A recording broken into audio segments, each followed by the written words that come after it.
"Ma'am, I need you to stand." The sentence sliced through the stillness of the first-class cabin like a snapped steel wire. Every row froze. The soft clink of glass stopped mid-air, then silence. Naomi Hart looked up, her hand still resting on the chilled champagne glass. Across from her, the young flight attendant, Emily Novak, wore a polite smile, but her eyes were locked in a mechanical, vacant stare, the kind that had performed this gesture too many times before. "I'm sorry, ma'am, but I need you to stand." Behind Emily stood a middle-aged man in a grey suit. Gregory Shaw, his face slick with confidence and entitlement, his hand resting on the partition wall as if claiming territory. No one said what was happening, but everyone understood. No explanation was needed. The answer was written in posture. "This gentleman is a preferred passenger," Emily said sweetly, her voice cutting through the air like silk over steel. "There's been a small adjustment to the seating arrangement." A few heads lifted. Phones tilted, screens glowing discreetly. Curious eyes flickered between the cream-colored seats. Naomi glanced at the digital ticket in her hand. A. The seat she had booked 3 weeks ago, confirmed twice, and paid in full. She said nothing, just drew in a slow, steady breath. The air around her thickened, gaining weight. Then she stood. No argument, no anger, only a look, cold, direct, unforgettable. Naomi carried a black leather backpack and a small hand case. No logo. No entourage. She looked more like a marketing consultant than the CEO of a billion-dollar tech company. That, perhaps, was why Emily hadn't bothered to look closely.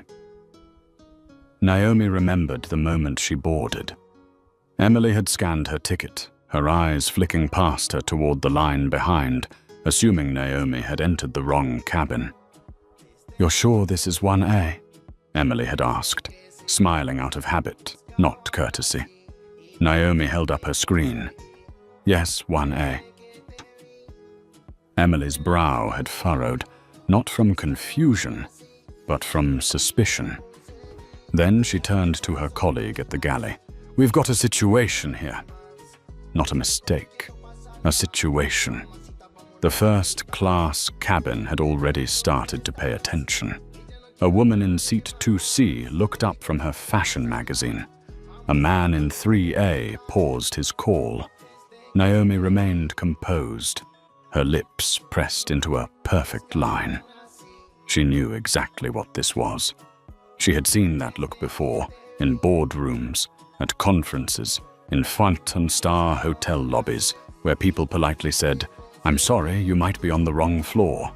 Always courteous, always questioning whether she truly belonged. Naomi stayed silent, but her mind began recording every detail. Emily's stance, shoulders tight, eyes avoiding contact. The murmurs creeping through the rows. Time, 6:47 p.m. The flight, 15 minutes delayed. She didn't need to react. She just needed to observe, to remember.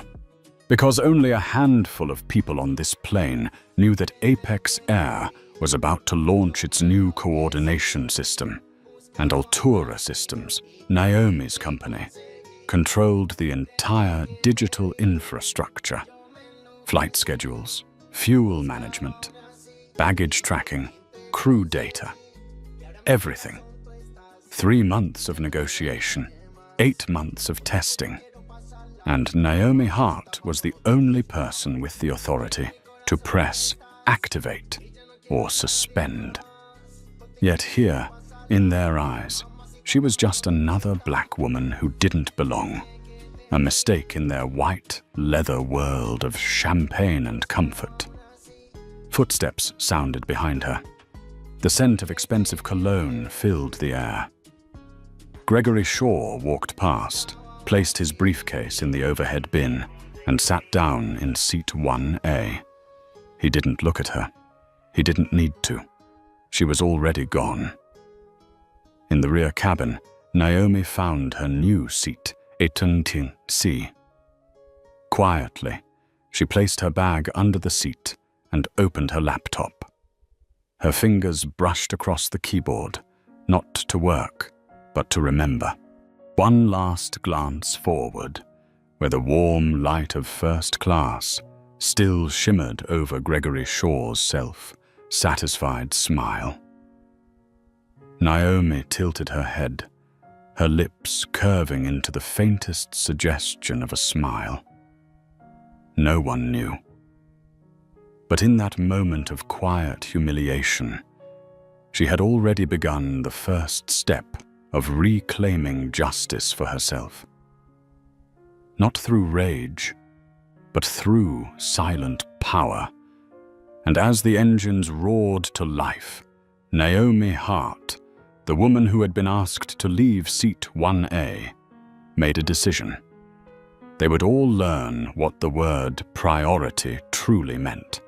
The cabin door closed. The soft click of the electronic lock sounded like the final punctuation of a quiet play, one where Naomi Hart had just been pushed off the stage, though she was, in fact, the investor who owned it. She sat in seat 18C, the worn leather pressing against her back, the narrow space forcing her knees close to the seat ahead. The faint scent of stale coffee and scorched plastic lingered in the air. No champagne, no warm towel, only her steady breath. Naomi opened her laptop. The glow from the screen lit her calm face. She didn't type a complaint. She didn't message a manager. She didn't need to. She was calculating. Up front, Emily passed by with a tray of water, deliberately skipping row 18. Naomi didn't mind. She tilted her head slightly, glancing through the narrow gap between the seats. From there, she could see the silhouette of Gregory Shaw in seat 1A, leaning back, smug, a glass of champagne in his hand, nodding with the quiet arrogance of a man accustomed to being served first. Naomi pressed her lips together. Inside, a quiet fire burned, not of anger, but of measured intent.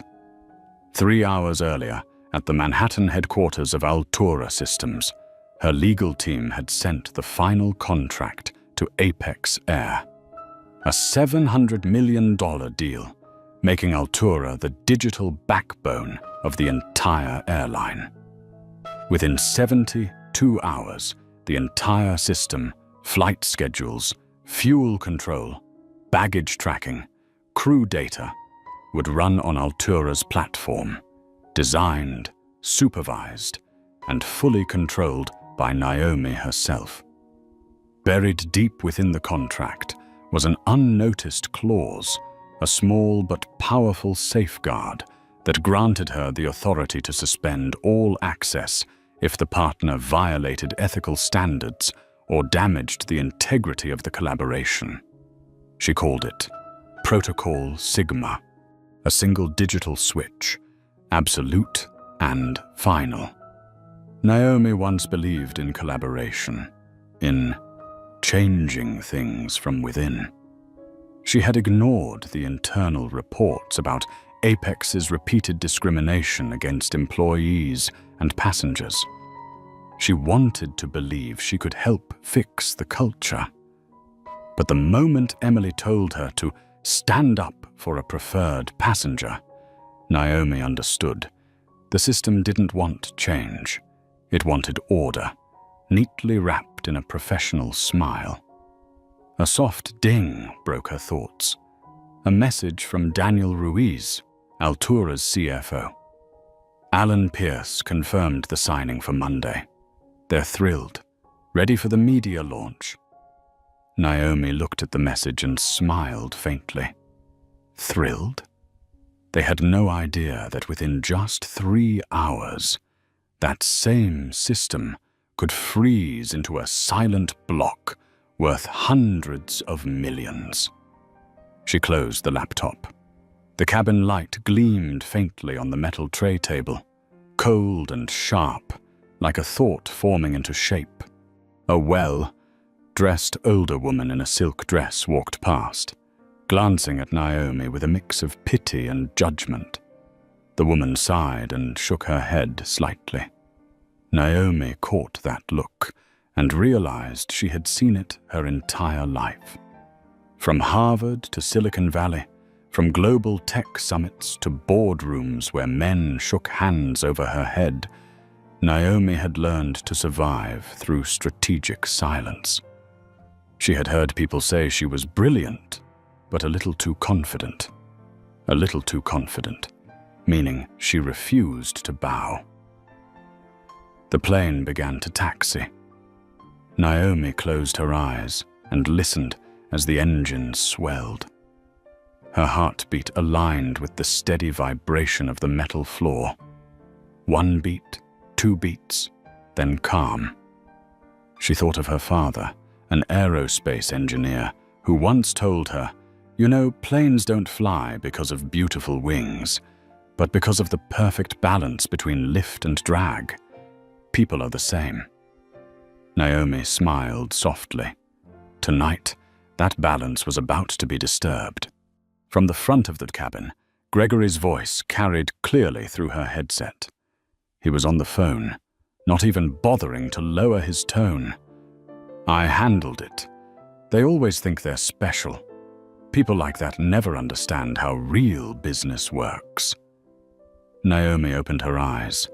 No reaction, just memory.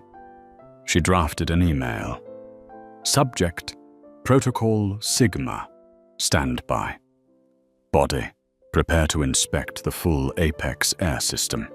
Activate on command. She didn't hit send. Not yet. She wanted them to sleep a little longer in their illusion. Up front, Emily and her colleague Linda whispered and laughed softly, unaware that the woman they had removed from a priority seat was the same one who could freeze their entire airline with a single touch. Naomi leaned back.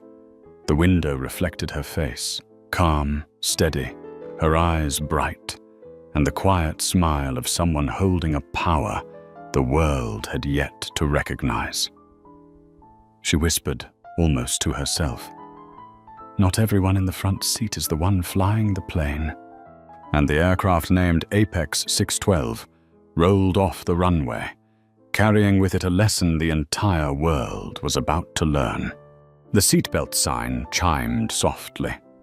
The cabin steadied, and the warm lighting settled over the relaxed faces of those who lived in the world of being served. But in seat 18C, Naomi Hart did not recline. Her eyes stayed fixed on the front of the plane, on the seat that had once been hers, now occupied by someone who believed it was rightfully his. From where she sat, she could see the backrest of 1A tilted comfortably.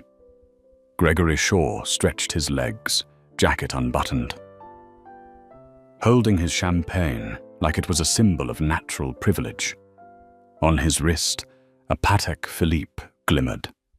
In another world, Naomi could have bought 10 of them. But what she wanted wasn't the watch, it was respect. A flight attendant passed by, placing a tray of water at row 17. When she reached Naomi, she didn't stop, even though their eyes were only inches apart. Naomi didn't care. She didn't need an apology. Because what bothered her wasn't the act, it was the habit beneath it. Up front, Linda Cho, the head attendant, approached Gregory.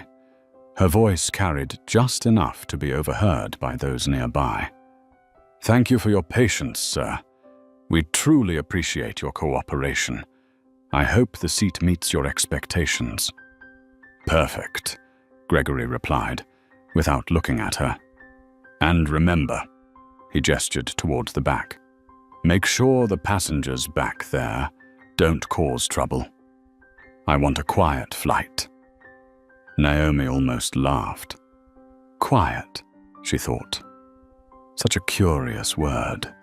People always demanded quiet, so long as it served them. She opened her laptop. The light reflected on her calm face, though her eyes gleamed like tempered steel. A document was already open. Apex Air Integration, Doc PDF. Beside it, a note she had written to herself a week earlier. "Never forget, this system lives or dies by your signature." She reread the line, took a sip of water, and smiled faintly. Every line of code, every algorithm in Altura Systems' platform carried her fingerprints. No one understood it better than she did. And no one could lock it down, except her. A soft chime broke the silence. A message. Naomi checked her phone. It was from Alan Pierce, CEO of Apex Air. "Looking forward to seeing you Monday, Naomi. The entire board is excited for the signing. We believe this will be a lasting partnership." Naomi's smile deepened, sharp and quiet. Lasting, she thought. If he knew that one of his own employees had just humiliated a $700 million partner on a flight bearing his company's logo, the word lasting might sound very different. The captain's voice came through the intercom. "Ladies and gentlemen, we are cruising at 34,000 feet. Estimated arrival in Chicago, 2 hours and 40 minutes. Emily walked down the aisle, checking seatbelts. When she reached row 18, she glanced briefly at Naomi, then looked away quickly, as if afraid that meeting those eyes might force her to confront herself. Naomi picked up her pen and signed her notepad. It wasn't an official document, just a record. She wanted to remember the faces of everyone involved in tonight's test. Not out of hatred, but for evidence. Suddenly, laughter echoed from the front cabin. Gregory was on the phone, his voice loud enough for everyone to hear. "I told you, these people never understand how business really works. They think being good is enough.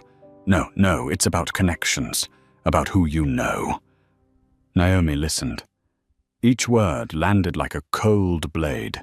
She had heard the same sentences before, at conferences, in interviews, at cocktail receptions where investors spoke of diversity as a PR term rather than a principle. But now those words echoed above the clouds, 34,000 feet from the ground. And she was in seat 18C. Linda leaned close to Gregory, whispering. Naomi couldn't catch every word, but she heard corporate request and VIP. She understood. They were rewriting the story. It wasn't discrimination, it was a corporate priority. They were editing the truth while she was still sitting there. Naomi opened her phone and typed a draft. Protocol Sigma, stand by. Partner fails to meet ethical standards. Prepare for activation. Her fingers hovered over the send button. Not yet. She looked up at the ceiling. A thought flickered through her mind. They think this is just a seat. But she knew it was a test of character. The lights dimmed, bathing the cabin in a soft amber glow. Naomi leaned her head back, her inner voice calm but sharp. Some people sit in the front, not because they deserve it, but because the system was built to place them there. She opened her eyes, staring toward 1A. Gregory's head was tilted back, a smug smile on his lips, the glass in his hand catching the light. Naomi nodded slightly, almost to herself. "Enjoy it," she whispered, "because when we land, everything changes." The plane sliced through the clouds, leaving behind long silver trails across the night sky. Lines that pointed toward a storm no one on board yet knew was coming. The engines hummed steadily beneath her feet, the heartbeat of a metal giant carrying over 200 souls through the night sky. But for Naomi Hart, that sound was more than motion. It was a countdown. Everything looked perfect. Soft lights, poured wine, crisp white linens. Yet at 34,000 feet, something invisible had cracked, the thing people call respect. From seat 1A, Gregory Shaw was still on the phone, his voice carrying farther than it needed to. "I just dealt with a situation." She thought she could demand special treatment. People like that never understand how the world really works. Naomi heard every word. People like that. The phrase wasn't new. It had followed her all her life, from when she was a young intern mistaken for the coffee assistant, to when she became the first black female CEO of Altura Systems, still having to prove her position wasn't just a diversity quota. She quietly placed her hand on her laptop. The screen glowed, reflecting the calm face of a woman who had endured far too many tests. Up front, Linda Cho hurried toward the cockpit, her face tense. Naomi tilted her head slightly, watching. 2 minutes later, Linda returned, a tablet in hand. She stopped at seat 1A, bent down, and whispered something to Gregory. He frowned, waved her off, and snapped, "Handle it later. I'm busy."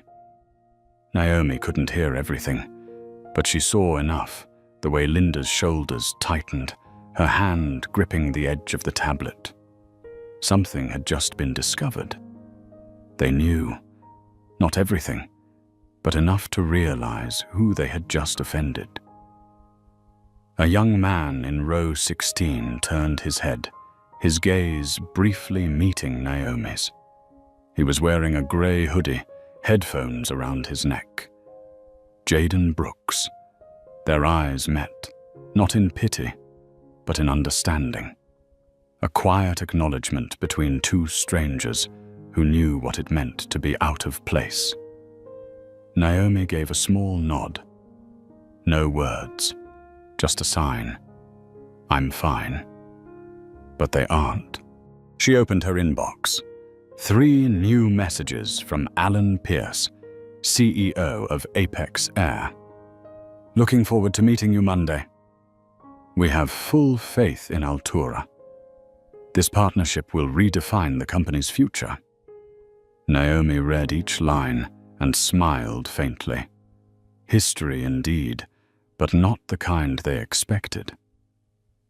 She switched tabs to the Altura Systems security dashboard.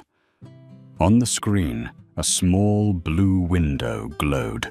Protocol Sigma, pending activation. Beneath it, the options lined up neatly. Suspend cloud access, lock scheduling AI, terminate route optimization, freeze integration. Naomi typed a few test commands. The system responded instantly. Everything was ready, waiting for a single instruction. She leaned back and closed her eyes. Memories flooded in. Bright neon lit conference rooms where she was the only woman at the table. Skeptical glances, and those conditional compliments she'd learned to recognize. "You're sharp. Impressive, even in this field." In this field. Meaning a world of men. A world where power came pre-packaged in privilege. Naomi had chosen silence before.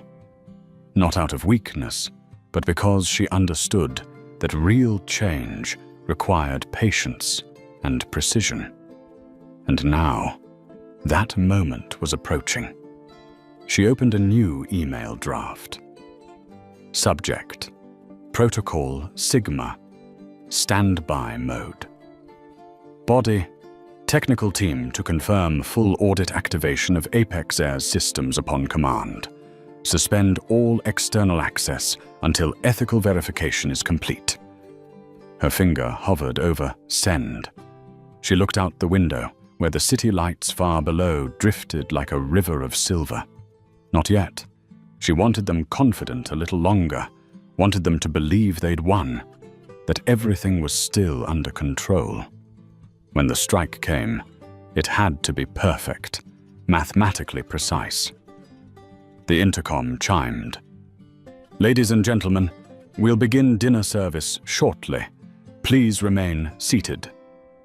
Naomi smiled faintly. Up front, Linda and Emily were pushing the meal cart, their smiles reset as if nothing had happened. Gregory sat relaxed, straightening his tie, raising his glass. Naomi watched them, her expression not angry but surgical, precise, cold, and clean. "Justice doesn't need an explosion," she whispered softly to herself. "Only the right touch at the right time." A single command appeared in her mind. Short, sharp, final. She typed it out and saved the draft. Command ready. Execution pending. The lights dimmed as the cabin slipped into night mode. Passengers drifted to sleep. Only Naomi, the woman expelled from seat 1A, remained awake, silent, steady, and ready for the moment when the world would have no choice but to look up. The wind howled against the aircraft's windows, like the sky itself was breathing heavily. Most passengers were asleep. The cabin lights dimmed to a soft amber glow, except for one faint pool of light reflecting off seat 1A, where Gregory Shaw sat wide awake, confident, oblivious to the fact that his entire empire now rested on the fingertips of Naomi Hart. She sat motionless, silent. The laptop before her glowed a cold, steady white, mirroring a face so calm it was almost terrifying. On the screen, a window was open. Protocol Sigma, authorization request. 3 layers of security codes, all under the exclusive control of the CEO of Altura Systems. Naomi began typing the first sequence. The quiet taps of the keyboard echoed faintly, each one like a strike against the wall of arrogance Apex Air had built around itself. Then a prompt appeared. "Are you sure you want to proceed? This action cannot be undone." Naomi paused. For a moment, her mind drifted through the rooms she had walked into over the years.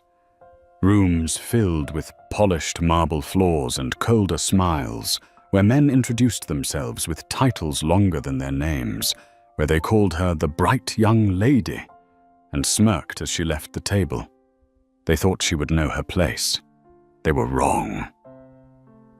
Another sound broke the stillness, the creak of leather.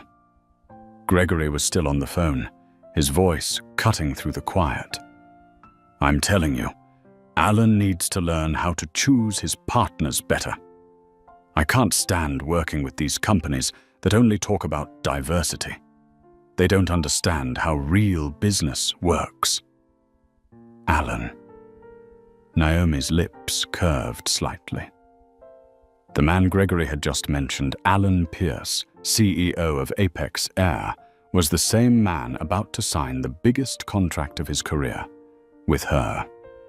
She inhaled slowly. Her eyes cooled. Naomi's fingers moved across the keyboard.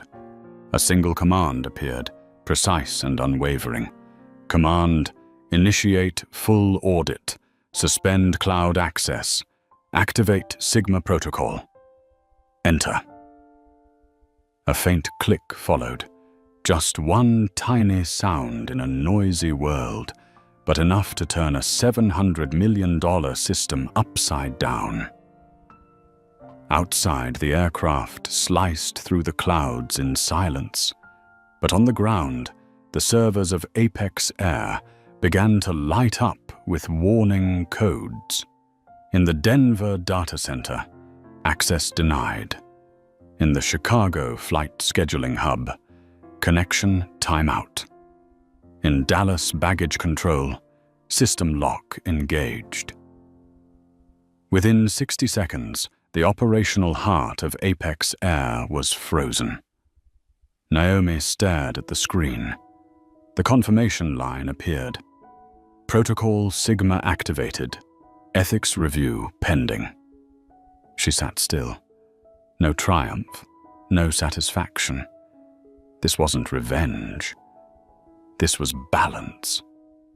A gentle vibration rippled through the cabin, tilting the glass of water on her tray. Naomi steadied it with her hand, not letting a single drop spill.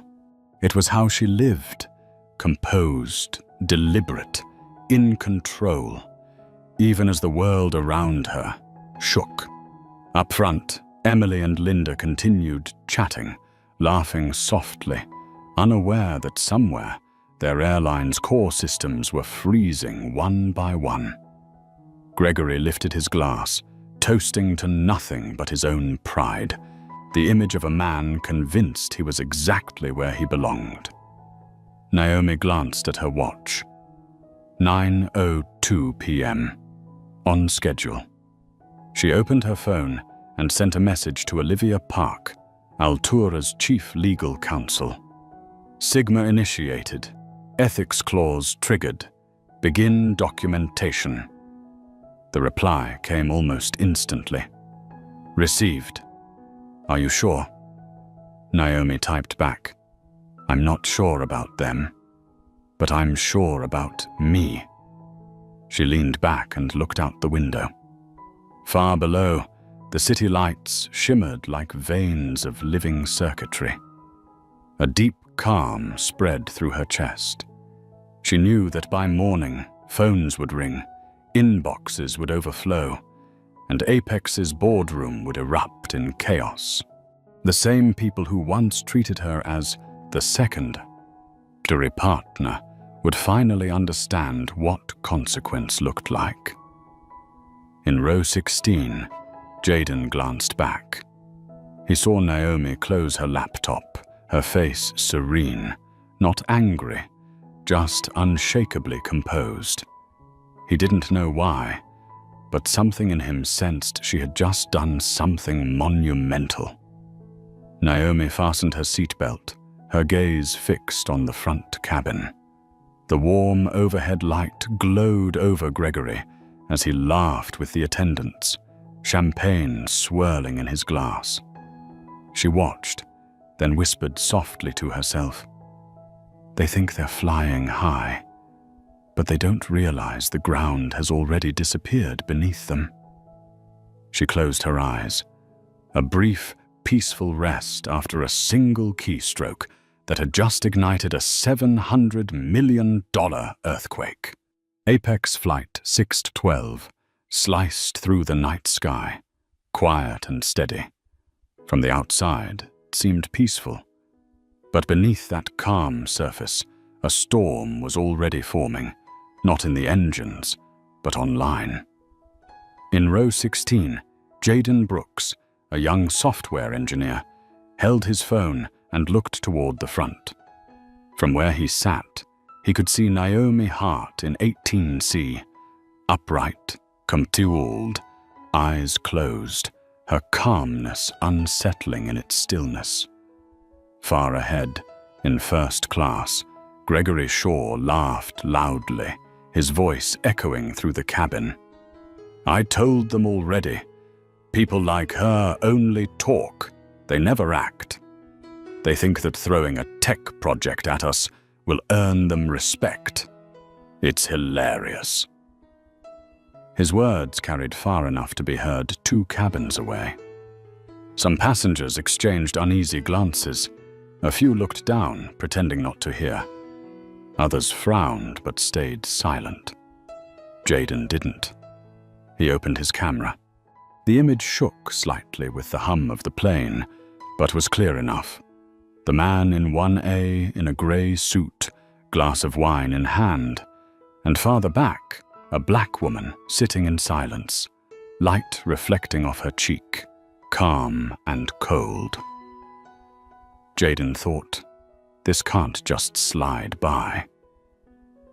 The first tweet appeared. At Jayden Brooks. Flying with Apex Air right now. They just forced a black woman out of her paid 1A seat to give it to a white priority passenger. She didn't say a word. She's sitting quietly in row 18. Someone needs to see this. He added the photo, slightly blurry, but clear enough to show her face. A second caption followed. Her name's Naomi Hart, CEO of Altura Systems. Fun fact, her company is about to sign a 700-mantle deal with Apex. He hit tweet. In 10 minutes, the post hit 500 likes, then 1,000, then 10,000. Notifications poured in. In other cabins, passengers started looking around. A woman whispered to her husband, "Honey, look, it's our flight." In first class, flight attendant Emily Novak received the first alert on her smartwatch. She glanced down, the airline's logo flashing beside the word trending. A chill ran down her spine. "Linda," she whispered, "you need to see this." Linda Cho stepped closer, peering at the screen. A photo, a tweet, a name. Naomi Hart. Her body froze. She looked toward row 18, where Naomi now sat with her eyes open, calm, almost expectant, as if she had known this would happen exactly this way. She's the CEO of Altura," Emily stammered. I didn't know." Linda turned, walking briskly toward the cockpit. She had to report this. She had to do something. But what? She wasn't sure. Up front, Gregory Shaw still hadn't noticed. He was talking again, this time to the woman next to him. "You know what the problem is? This industry's full of propaganda now. They call it diversity initiatives. But what happens? People get promoted just because of their skin color. That's how they destroy standards." The woman chuckled softly. "You might have a point." Jayden bit his lip and hit record. The camera caught everything. The arrogance, the tone, the context. Then came tweet number 2. "The man in 1A is Gregory Shaw, Regional Director at Apex Air, complaining about diversity. Meanwhile, Apex is about to sign a $700 deal with her company. I'm recording. Receipts coming." The views skyrocketed. The hashtag Apex Air shot to the top of trending. Comments flooded in. "If this is real, that airline's finished. They kicked their own partner out of first class. Unreal. This isn't just discrimination, it's policy." The phone rang in the crew area. Linda answered. The voice from the ground was sharp, urgent. "Ms. Cho, this is Central Operations. What's happening on 612? Media's blowing up. Twitter's on fire. A passenger named Naomi Hart. What do you know?" Linda swallowed hard. I think it was a seat mix-up." "It's not a mix-up anymore," the voice snapped. "She's your strategic partner, and she's trending #1 nationwide." In the cabin, Naomi checked her phone. A notification popped up. Jayden Brooks, just tagged you in a tweet." She opened it. The photo was grainy, the caption simple. She hadn't posted it, but it was spreading the truth she wanted the world to see. Naomi looked up.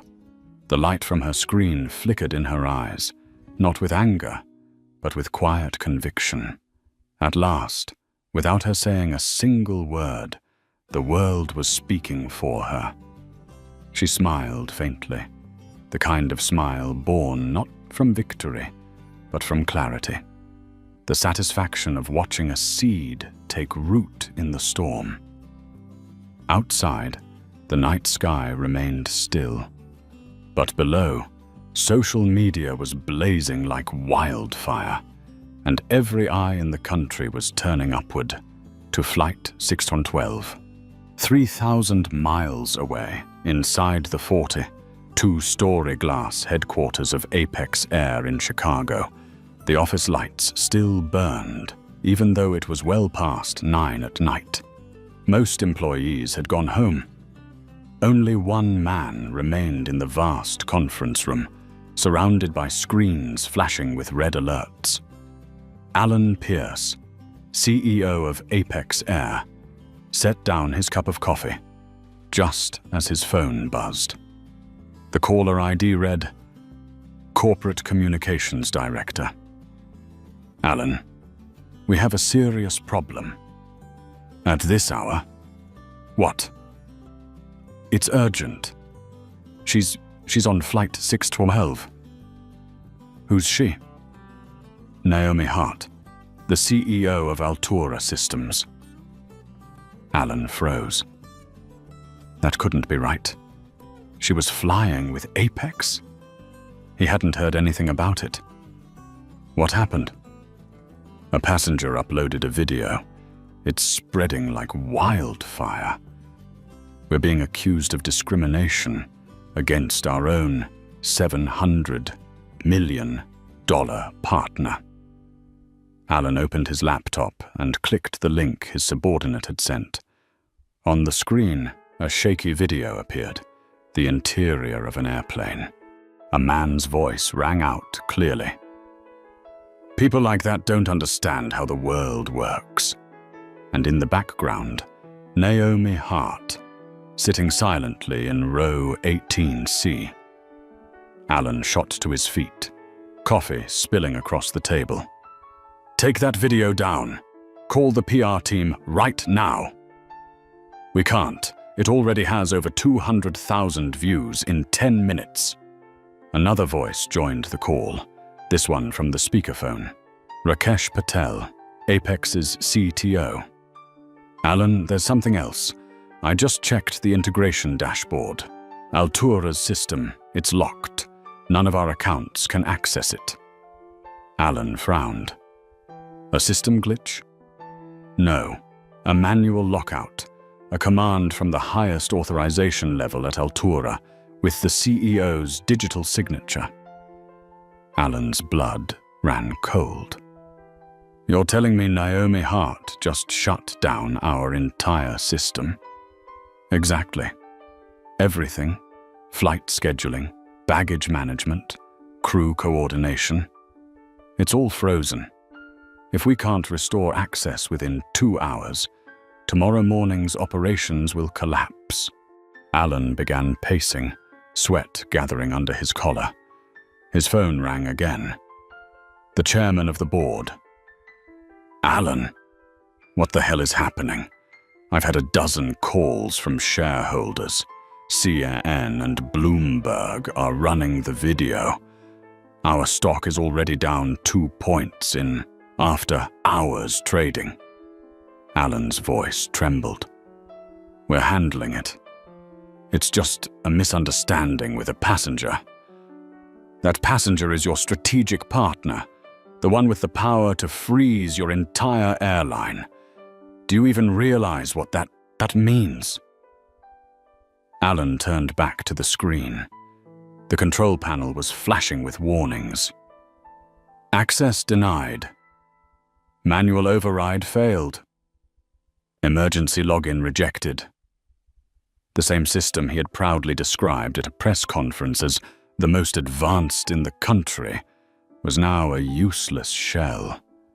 In that moment, Alan felt as if not just the airline, but he himself was falling. "Rakesh," he said through clenched teeth, "how long before the first flight is affected?" 30 minutes. If we don't fix it, over 40 flights will have to be cancelled tonight. And if it lasts until morning, the entire network will crash. We'll lose tens of millions per hour. Alan gripped his phone tightly. "Get her on the line. Call Naomi Hart, now." "We've tried, sir. No response. Her plane's in airplane mode." Outside the window, Chicago's lights shimmered against the dark river below. Alan stood before the glass, his reflection merging with the red error lights. A soft ping broke the silence. New email. From Naomi Hart, Altura Systems. Subject: Protocol Sigma. Ethics review triggered. The message was brief and surgical. Due to violations of ethical policy and evidence of systemic discrimination, all Apex Air access to Altura Systems has been temporarily suspended until further notice.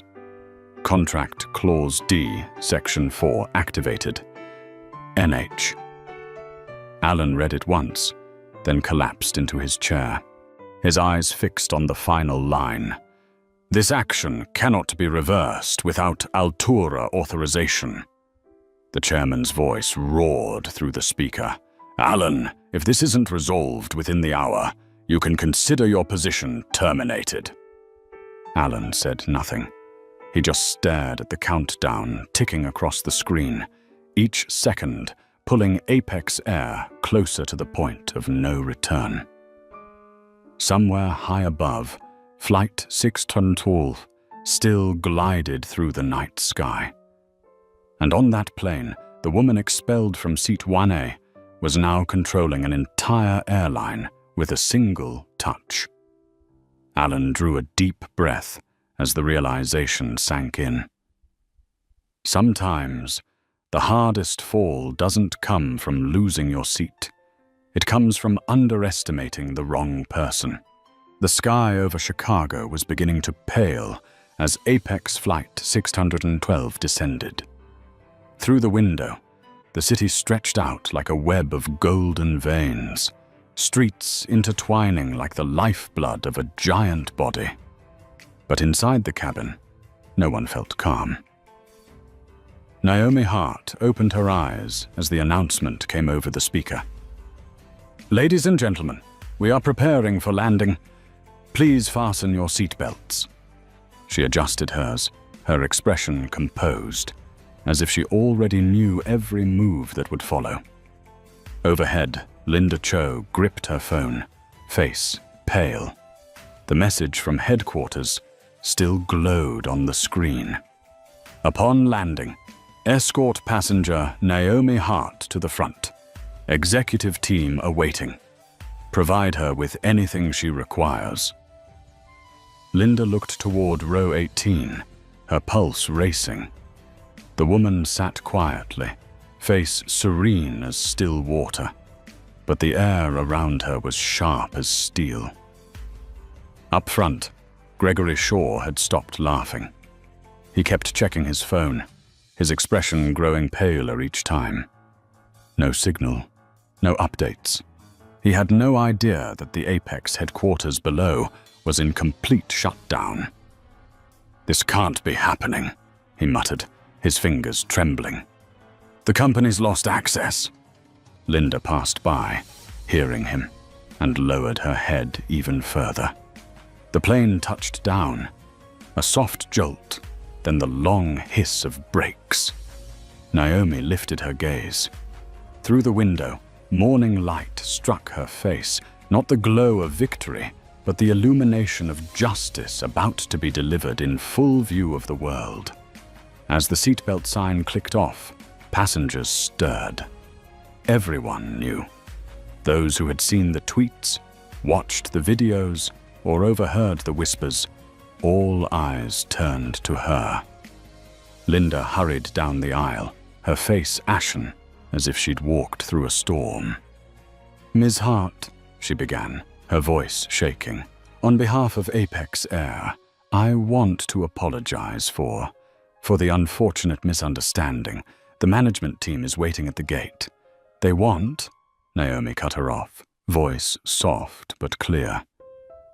"A misunderstanding? No. It's a policy. You said it yourself. Operational priority, didn't you?" Linda fell silent. Passengers nearby looked up, phones already recording. Naomi stood, the black leather backpack swinging lightly over her shoulder, the soft light glinting off the small Altura Systems logo. "I just want to ask," she said evenly, her voice carrying through the cabin, "what exactly made him, the man in 1A, more of a priority than me?" Linda opened her mouth, but no sound came. Naomi tilted her head slightly, eyes cool. "It's fine. I already know." She pulled out her phone, the screen glowing bright. On it, a line of text confirmed the command issued the night before. "Protocol Sigma, active." The soft blue light reflected on Linda's face. "6 months ago, your company signed a $700 million contract with Altura Systems, and I, the woman you asked to leave seat 1A, am the one holding the key to your entire operational network. 2 hours ago, I shut it down." A wave of murmurs rippled through the cabin. Phones rose in unison. Gregory froze, color draining from his face. "No, that's impossible," he stammered. Naomi turned to him, her gaze steady. "Oh, I believe you were just talking about standards and competence, weren't you? Tell me, is it standard practice to eject a paying customer from her seat because she doesn't fit your image?" He rose, voice trembling. "You have no idea who I am," Naomi cut in, her tone low, sharp as glass. "No, Mr. Shaw, it's you who has no idea who I am. That's your problem." The cabin door opened. 3 men in grey suits stood waiting at the jet bridge. In the middle was Alan Pierce, CEO of Apex Air, his face drawn and pale. He stepped forward, eyes wide with panic. "Ms. Hart, I can't begin to apologize. This was a terrible mistake, and Naomi raised a hand, stopping him. "You don't need to apologize to me. Apologize to everyone your system has hurt, because this didn't start today, and it won't end with a speech." Alan opened his mouth, but Naomi continued. 2 hours ago, your system went dark. The control board turned red. I know because I was watching it. You were running around trying to save a network that you let rot from the inside. The cabin was utterly silent, every passenger still. Naomi moved forward, each step deliberate, her words heavy and precise. "I've given you 48 hours to prove that Apex Air deserves to be trusted. Not by me, but by anyone who's ever been told they don't belong here." Alan lowered his head. "We'll do whatever you ask. I promise." Naomi looked straight at him, her tone calm yet unyielding. "I don't need promises. I need action. And if 48 hours pass without real change, that $700 million contract ends. Permanently." She stopped at the cabin door, where the light from the terminal spilled in, a clear line between 2 worlds. Behind her, passengers still filmed. Gregory stood motionless, pale and shaken. Linda's lips trembled without words. Naomi turned once more. "Next time you talk about priority passengers, remember this. Real power isn't printed on a boarding pass. It's held by the one who can keep this plane from taking off." She stepped out. The murmurs broke, then faded until the sound of applause began, slow at first, then spreading through the cabin like a wave. Naomi didn't look back. She only tightened the strap of her backpack. Outside, the first light of morning caught her hair, bright, cold, and unwavering. She knew the next battle wouldn't be fought in the skies, but in the boardroom, where dignity would finally be measured by truth. The news spread like wildfire. Within an hour of Naomi Hart stepping off the jet bridge, the hashtag #ApexAirRacism had soared to #1 on every platform. The video Jaden Brooks filmed inside the cabin was shared millions of times, replayed on national television, talk shows, podcasts, and nightly news segments. Partner CEO removed from first-class seat. Altura Systems freezes $700 million contract. The aviation industry in turmoil. Every headline carried the same face. Naomi Hart, the woman once told to stand up, now the one forcing an entire corporation to its knees. 48 hours. That was the deadline Naomi had given, and now Apex's entire infrastructure was ticking down like a live bomb. At the Chicago headquarters, Alan Pierce entered an emergency meeting at 5:12 a.m. His eyes were bloodshot, his coffee cold, his voice trembling from exhaustion. In front of him, the screen glowed red. Hundreds of flights cancelled, thousands of passengers stranded, losses exceeding $25 million overnight. "We need Altura access restored immediately," one executive shouted. "Impossible," replied Rakesh Patel, the CTO. "They've locked us out at the route level. Every override attempt is blocked. Only Altura's CEO can reopen it." The room went silent. Alan looked around at the sweating faces. "Then what do we do?" No one spoke. By 8 a.m., the board of directors convened an emergency session. The chairman slammed a hand on the table. "Alan, do you realize our stock dropped 11% overnight? The FAA has launched an investigation. Investors are demanding answers." Alan tried to steady his tone. "I'll hold a press conference in 30 minutes. I'll take full responsibility." "And Naomi Hart?" "We've reached out. No response. Maybe she wants us to suffer a little longer." The chairman stared at him coldly. "No, she wants us to learn." When Alan appeared before the cameras, his face was pale, his voice shaking slightly. "Apex Air deeply apologizes for the unfortunate incident aboard Flight 612. We are committed to a full review of our service policies to ensure every customer, regardless of race or status, is treated with equal respect." A reporter stood up. "Mr. Pierce, are you aware that the woman removed from seat 1A is the CEO of the company that manages your entire infrastructure?" Alan swallowed hard.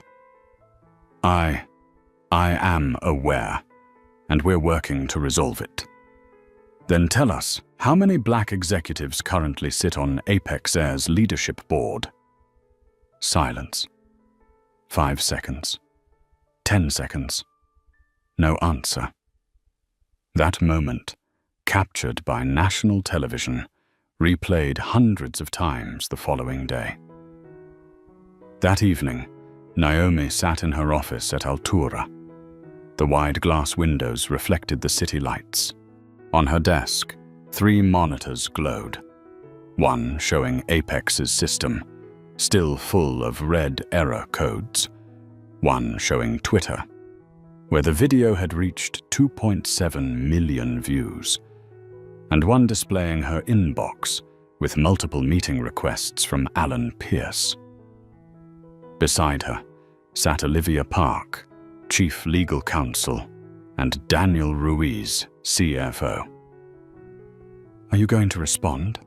Olivia asked quietly. Naomi didn't answer right away. She looked at her untouched cup of tea. "I don't want revenge. I want them to change. Truly change." Daniel nodded. "If they want to save the contract, they'll need to present a real reform plan. Otherwise, they'll face the consequences," Naomi finished, her tone calm, not angry.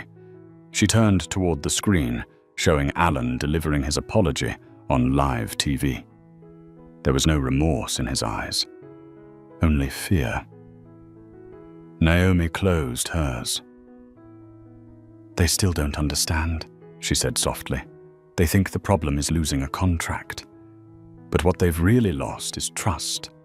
The next morning, messages poured in from the FAA, the Department of Transportation, and the Pilots Association, all calling for an internal culture audit of Apex Air.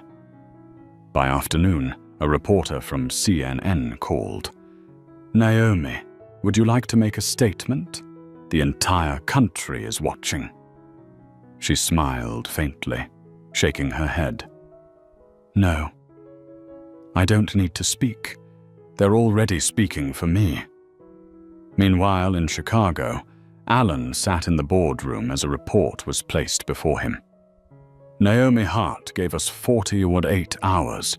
We have 16 left." A trembling HR director spoke up. "We've terminated Gregory Shaw and the 2 involved flight attendants. We've established a diversity reform committee, hired inclusion consultants, and launched a $2 million annual scholarship fund." Alan asked, "Is it enough?" "No. It needs Ms. Hart's approval." He lowered his head. "Send it to her and pray." Late that night, Naomi's phone buzzed. An email from Alan. "We've submitted our reform plan. Please allow us to restore the system. I accept full personal accountability if we fail." Naomi read it, but didn't reply immediately. She looked out the window, where the city glowed beneath a silvery night sky. Beyond the glass, the world kept moving, and she knew that with a single click of send, she could either restore everything or let it all collapse. She whispered, almost to herself, "They think this is about power, but it's about character." Her finger hovered over the key. She didn't press it.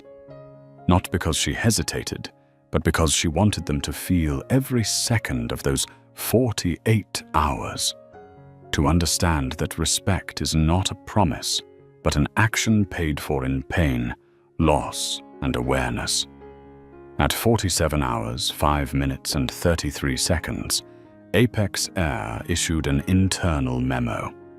"We will either survive or disappear within 55 minutes." And Naomi Hart, the woman once asked to leave seat 1A, sat quietly, her gaze calm and steady. She didn't need to witness their collapse, because she knew true change always begins when people finally hit the ground. Hour 47. Inside Apex Air headquarters, the wall clock ticked with a dry, heavy sound. No one in the boardroom dared to speak above a whisper. The cold blue glow of the monitors reflected off pale faces, tense and sleepless. On the massive display, a line of text blinked like a sentence passed down. "Access denied. Integration locked." 1 hour left. Alan Pierce sat motionless at the head of the table. His shirt was wrinkled, his tie loosened, the 5th cup of coffee untouched and cold. He was no longer the CEO of one of America's top airlines, just a man clinging to the last shred of his dignity. "Rakesh," his voice cracked. "How long before the night flights have to be cancelled?" 40 minutes. If Naomi doesn't restore access, then we're officially paralyzed. Not just tonight, possibly for days. Alan closed his eyes. In his mind, he could still hear Naomi Hart's voice on that plane. Cold, calm, restrained. "I'm giving you 48 hours. Not a threat, a verdict." Meanwhile, on the 58th floor of Altura Systems, Naomi sat in a quiet meeting with her legal team. The room was bathed in warm light, a world apart from the chaos unraveling across the city. On the large screen, the Apex system dashboard showed every access point locked, every server still in monitoring mode. Olivia Park, her legal counsel, spoke evenly. "Apex has submitted a reform proposal. 14 measures. Termination of Gregory Shaw and the involved flight attendants. Creation of a diversity department. A $2 million annual scholarship fund.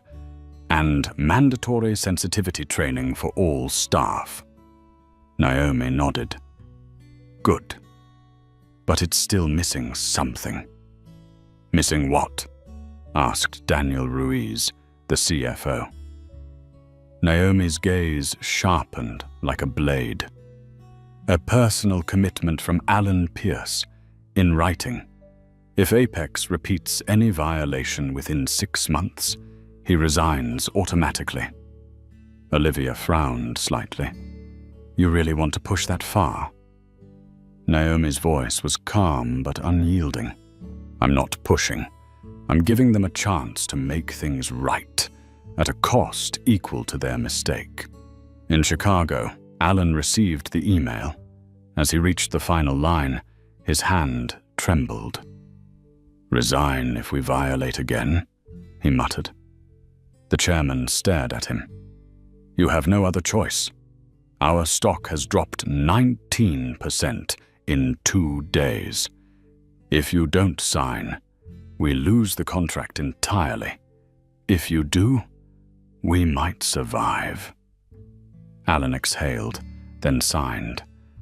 The pen touched paper like a blade to skin, each stroke carving through his pride. Hour 48. The email was sent. On Naomi's screen, a confirmation appeared. Signed, Alan Pierce, CEO, Apex Air. She stared at it for a long moment, then said quietly, "Restore the system." Daniel typed the command. The red warnings disappeared. A cascade of green lights swept across the display, like blood returning to a body that had just been revived. Apex Air was back online. The night flights were saved. At headquarters, a few exhausted cheers broke out, relief mixed with disbelief. None of them knew that it was Naomi who had allowed them to breathe again. 3 days later, Naomi received a call. "Ms. Hart." Alan's voice was hoarse. "We've begun implementing reforms. Gregory Shaw is facing legal action. The flight attendants were dismissed. The diversity division is operational. I just wanted to thank you. Believe it or not, I'm ashamed." Naomi interrupted softly, her tone sharp as frost. "I don't need your gratitude. I need you to remember this feeling. So next time someone in your system tells a woman of color to stand up for a priority passenger, they'll think twice." Silence filled the line. Then Alan said quietly, "I'll remember." A month later, Apex Air announced a full-scale reform plan. The media called it a historic turning point for American aviation. Stocks slowly recovered. And Naomi, she kept her word. She fulfilled the contract but never flew Apex again. Not out of hatred, but because she believed some bridges, once burned, should never be rebuilt, so people would always remember why they fell. 6 months later, at Altura's Grand Hall, Naomi stood at the podium, marking the completion of the final integration phase.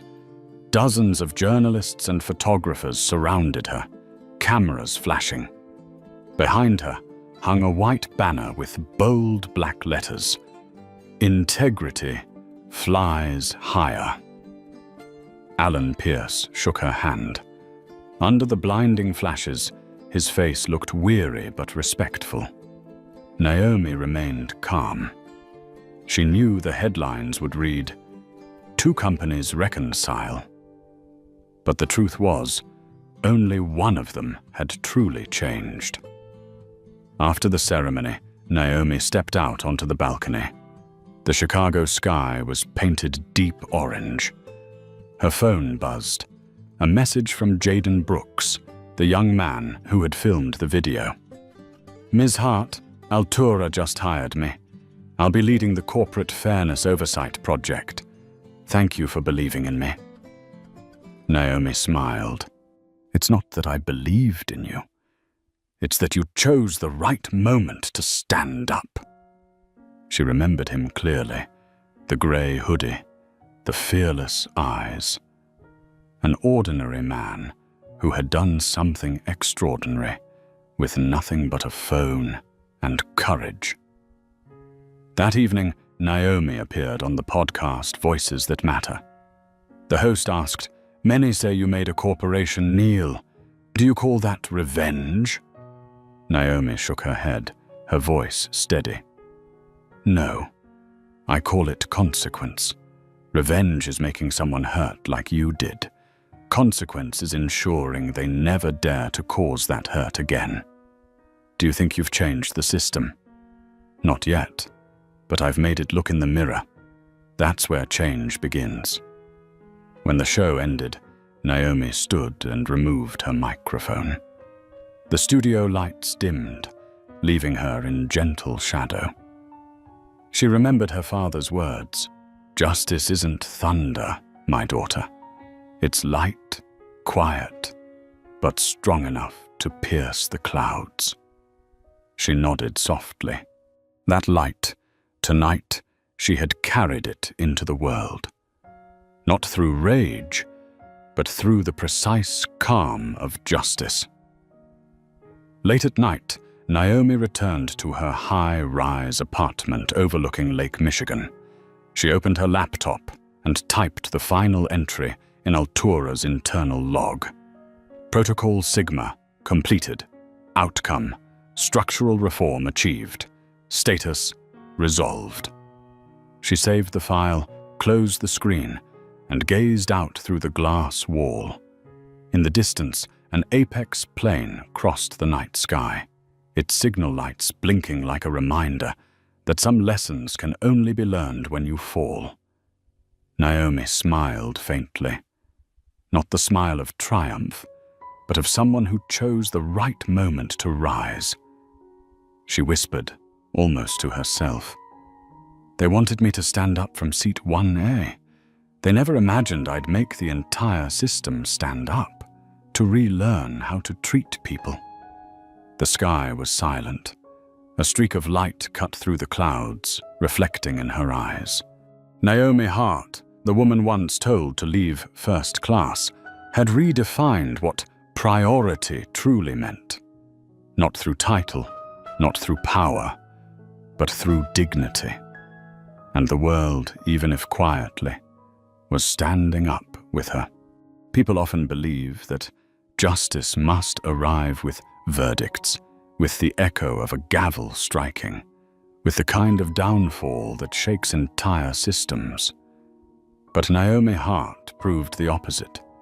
That sometimes the right silence at the right moment can make the whole world listen. She didn't scream, didn't retaliate, didn't try to make others hurt the way she did. She simply let them face the consequences of their own actions. And in that moment, those who once thought they stood above everyone else learned the most valuable lesson of all. Respect is not a privilege. It is a responsibility. They said she sought revenge, but she didn't. She restored order. The order between right and wrong, between power and dignity, between seat 1A and row 18C, where a woman once told she didn't belong made an entire corporation kneel to relearn the meaning of fairness. That day, Naomi Hart didn't just reclaim her seat. She reclaimed a voice for millions who had been dismissed, belittled, or told they weren't the right fit. She proved that sometimes you don't need power to change the world, you just need the courage to stop being silent. One tweet, one video, one decision to say, enough, and the system began to tremble. If you've ever been looked down on, judged by your skin, your voice, or your status, remember seat 1A. It's not just a seat. It's a symbol of dignity. And if one day someone tells you to stand up because someone else deserves it more, remember this. You can stand up, but not to leave. To change everything. If you believe that respect is not a privilege, it's a right, then like this video and subscribe to help spread the power of human dignity. And before you leave, write 3 words in the comments. I stand tall. Because sometimes all it takes is one person brave enough to stand tall for the whole world to stop bowing its head.